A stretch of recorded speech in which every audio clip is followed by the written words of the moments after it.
Hello, everyone. Even as Ukraine continues the defense of Pokrovsk in the east of Ukraine, it also cannot abandon its campaign against Russian military-industrial complex and oil industry, which is feeding the military-industrial complex. So the latest drone strike by Ukraine has been against Russian oil refinery in Nizhny Novgorod. This was a large operation with over 50 drones, all of them Ukrainian made. And this is actually a benefit. So the refinery was under repairs at the time.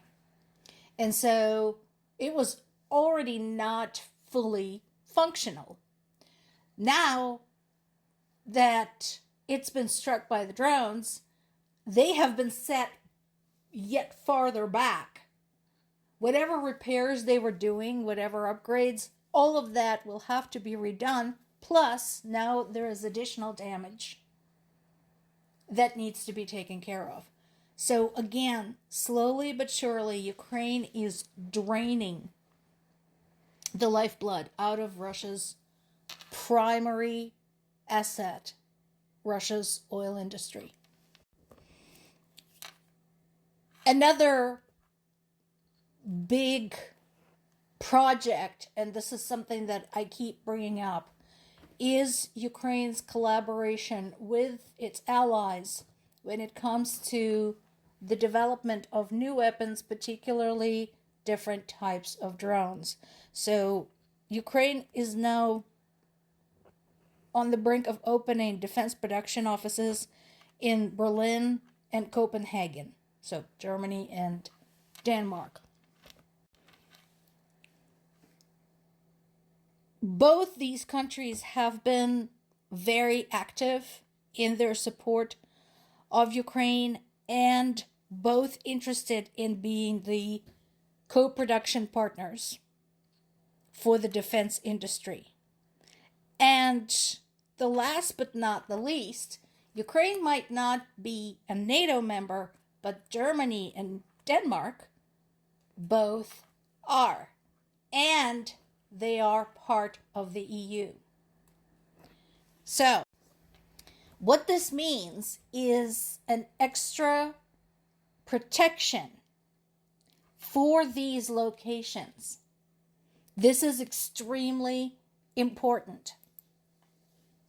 Because remember, we talked about the length to which right now Ukrainian weapons developers, engineers, structural specialists, etc., have to go to just protect what they come up with.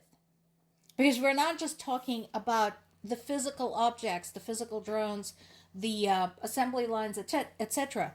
We're talking about intellectual property as well. And so having some of that stuff abroad, and not just abroad anywhere, but in the NATO/EU territory, is a great idea.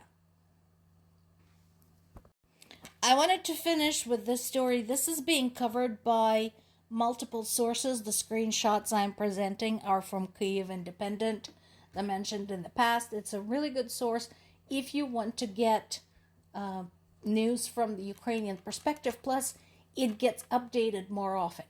It is available in the English language. Another one like it that has an ongoing ticker tape, so to speak, of news from the ground is Ukraine's censor.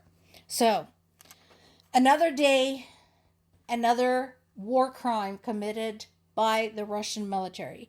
So, Russian drone killed a group of civilians that were carrying a white flag and their dog. There is now a video that shows these two unarmed civilians and their dog near the village of Korklyakivka. This was just yesterday. This is in the Kharkiv region. There were no military targets in the area. There was nothing there. Nothing, literally nothing for them to be targeting. And yet, we had these poor people just walking along the road carrying a white flag indicating their civilian status. They were killed instantly. The strike was targeted. This was cold-blooded, ruthless. And this is just one out of many such things. And again, whatever you have against Ukraine, whatever it is that you personally don't like about Ukraine, explain to me, how is this excusable? There is no record of Ukrainian military doing any of these things to Russian civilians. None. I know what people are going to say. Oh, but what about Donbass? That, my friends, was made up by Russian propaganda, specifically to turn people against Ukraine and to justify the invasion of Ukraine.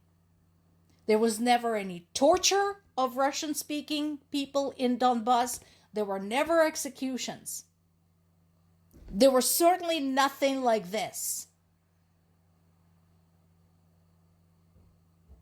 And no, just because it's two people and a dog does not make it any better. Imagine if this was happening in your country. How would you feel? And once again, would you feel inclined to negotiate with people who did this? More to come.